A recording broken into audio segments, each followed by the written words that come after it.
of the last 50 polls that have been done nationally, I beat Trump 47 of those 50 times. What every study out there, conservative or progressive, says Medicare for all will save money. Ours will cost about $45 billion, not $60 trillion. No, I was talking. We are looking at a party that has decided that we're either going to support someone who's a democratic socialist or somebody who has a long history of being a Republican. 9 people shot dead by a white supremacist. Bernie voted 5 times against the Brady bill. I'm not saying he's responsible for the 9 deaths, but that man would not have been able to get that weapon with the waiting period had been what I suggest until you are cleared. The mayor even said that they disproportionately stopped white people too often and minorities too little. There's 7 white people on this stage talking about racial justice. How about a wealth tax in America?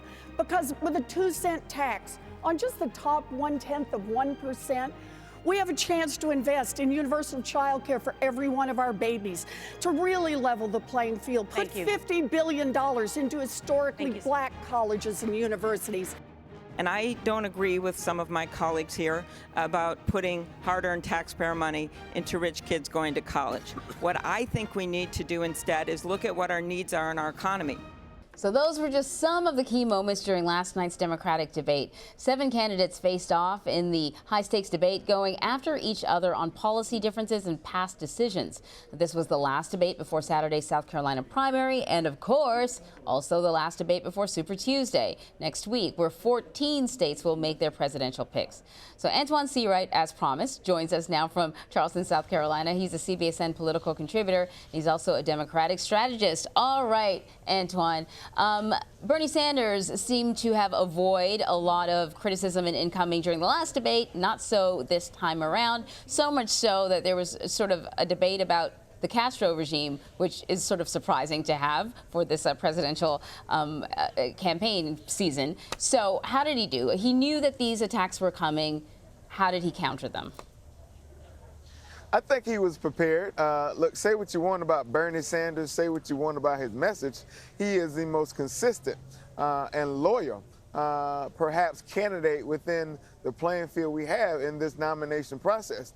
He did not get away from his message, and he was unapologetic about the things that he prioritized in this campaign and the people he prioritized in this campaign, working class people. So I commend him for that. But I think he also experienced what we know in the South as to whom much is given, much is required of. He's been given much by being declared the front runner, and so people required him to defend his front runner status, and so his record, his policy prescription, and some things from his past, some things he has spoken about, some positions he's taken, and some people he's advocated for were on full display last night, and he had to account for them. So Joe Biden has said throughout this whole process, as you've heard him say, just wait for South Carolina.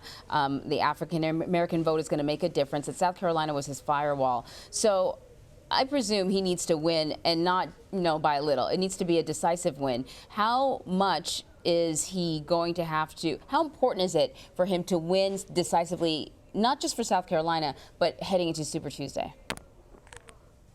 Well, Anne-Marie, you know I love sports, and I am a big fan of the Chicago Bulls championship era. And I cannot tell you how many points the Bulls won the championship game by. But what I do know is they have been declared champions more than one time. You can say the same thing about the Lakers or the Miami Heat. And so I don't know if the politics of today require a large percentage of a win, but I think it will be required for Joe Biden to have a win. I think the key pivotal point coming out of South Carolina is what does second place look like, because arguably whoever comes in second place is going to turn that into a winning narrative for their own momentum going into the oh-so-second pivotal leg of this race, Super Tuesday. So after the debate, you actually asked former Mayor Pete Buttigieg about his struggles when it comes to gaining support from black voters. I want to play a little bit of that sound.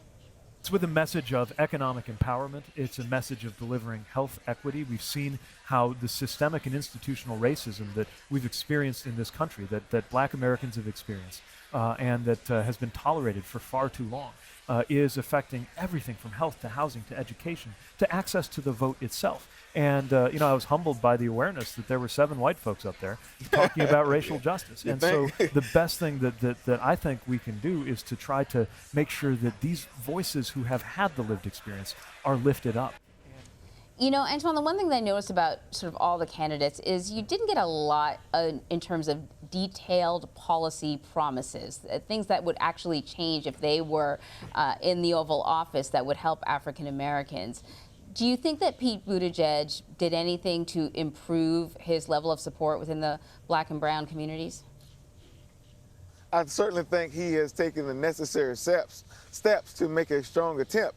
For some reason or another, those attempts have not turned into short-term success, and I think that could be very problematic for the mayor on Saturday in South Carolina and just a few days later on Super Tuesday, and for many of the states that follow, considering the voting demographics of likely voters will be very reflective of some of the most consequential and loyal constituencies within this party.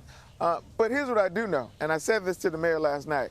No candidate since 1992 has won the Democratic nomination without strong, deep, wide, and broad support among the African-American community.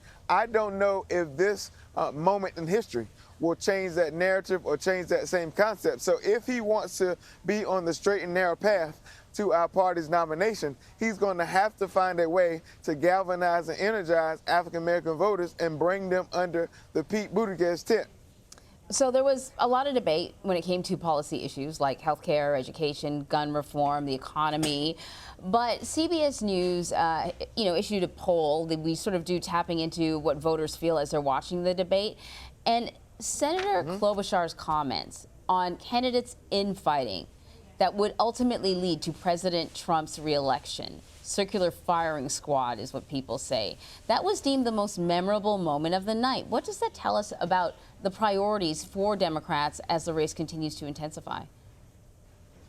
Well, to me, it says two things. The priorities of some on the stage of beating each other up to prove a point that they're the fighter may not be the priorities of people who are watching in their living rooms or working the second shift at night, or perhaps watching the TV while they put their kids to sleep.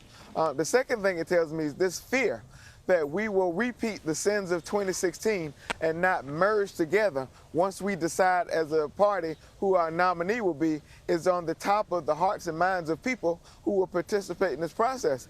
And I think at the end of the day, no matter the policy differences we have amongst each other, they do not compare to the policy differences we have with the other side. And people want us to come together because they know if we're together, then we have a higher possibility of bringing this country back on track, defeating Donald Trump, and essentially saving generations, because this will be a generational election. All right, Antjuan Seawright, thank you so much. Thank you, Emery. So don't forget, we have you covered all week long as candidates make their final pitches to voters ahead of Saturday's crucial primary in South Carolina. CBSN will also have a live results show for you that's going to happen Saturday, and you can stream it at 6 p.m. Eastern.